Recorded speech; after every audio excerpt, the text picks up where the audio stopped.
What kind of world would the Empire choose to hide its greatest secret? A secret so devastating it could unravel their reign before it even began. Beneath the crashing waves and tranquil skies of Scarif, the most destructive project in galactic history was not only born, it was hidden, guarded, and ultimately exposed in one of the most daring heists the galaxy ever saw. But how did this paradise become the vault for the Death Star?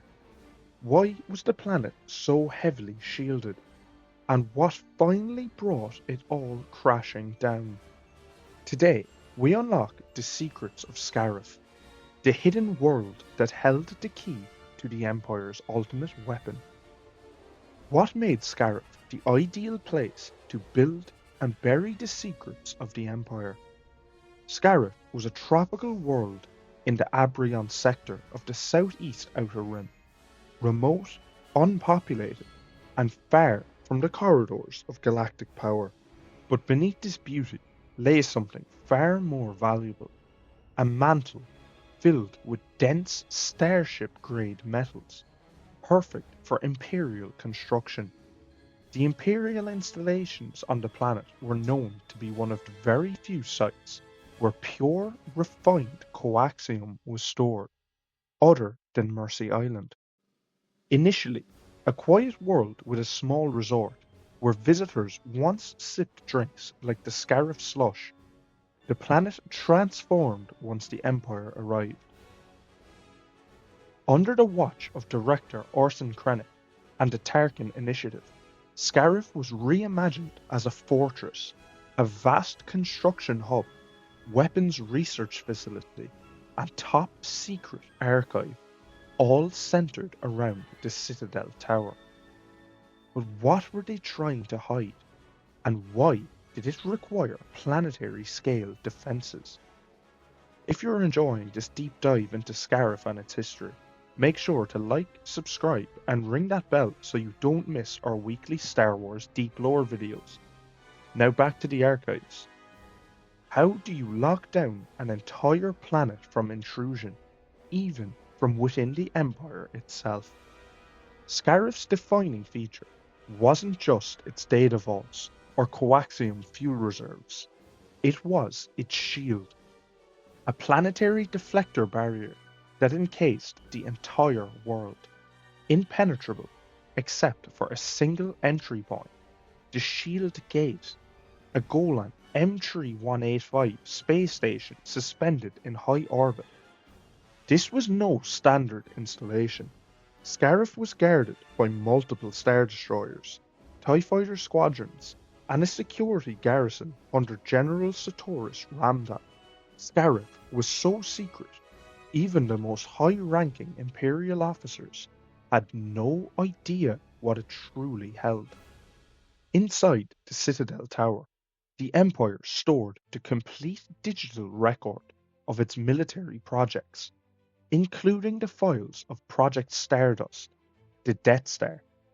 While the superweapon was physically constructed over Geonosis and later finished in orbit above Scarif, its design, data logs, and command protocols were locked deep within this tower. But for all their precautions, what fatal mistake did the Empire make that would lead to its most devastating breach? What happens when a secret so dangerous it could topple empires finally escapes? In 1BBY, that mistake arrived in the form of Jyn Erso, daughter of the Death Star's unwilling chief engineer, Galen Erso.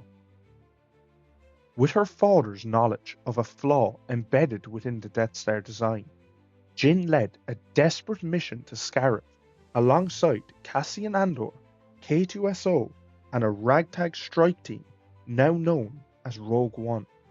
Their objective was simple in theory, but suicidal in practice: infiltrate the most secure facility in the Empire and steal the Death Star plans.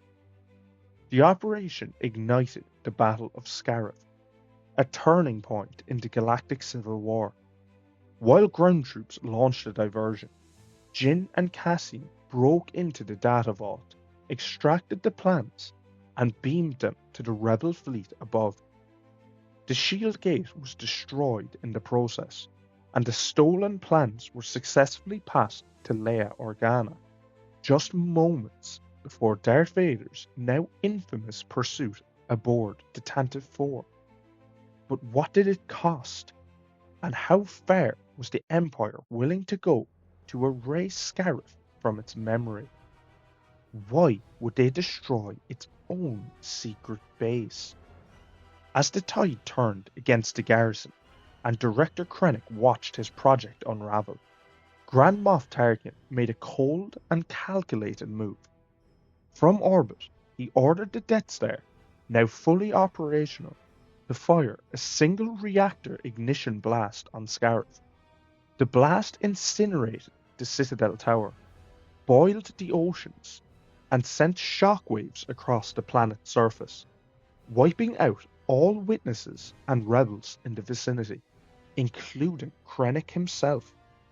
The planetary shield was shattered, the base destroyed, and Scarif was effectively erased from operational existence. Yet the data made it out. The plans reached Yavin 4.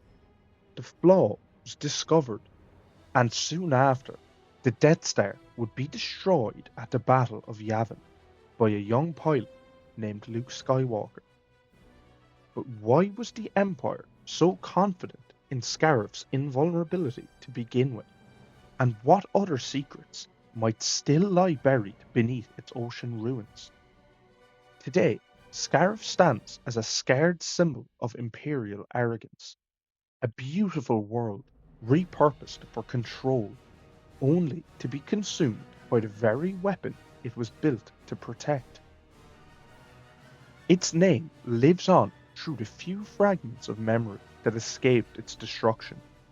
A tropical drink recipe, scattered Imperial records, and the courageous legacy of the Rogue One team who gave their lives to ignite the spark of rebellion. But somewhere beneath the oceans, beneath the ash, is the haunting truth of Scarif's final lesson.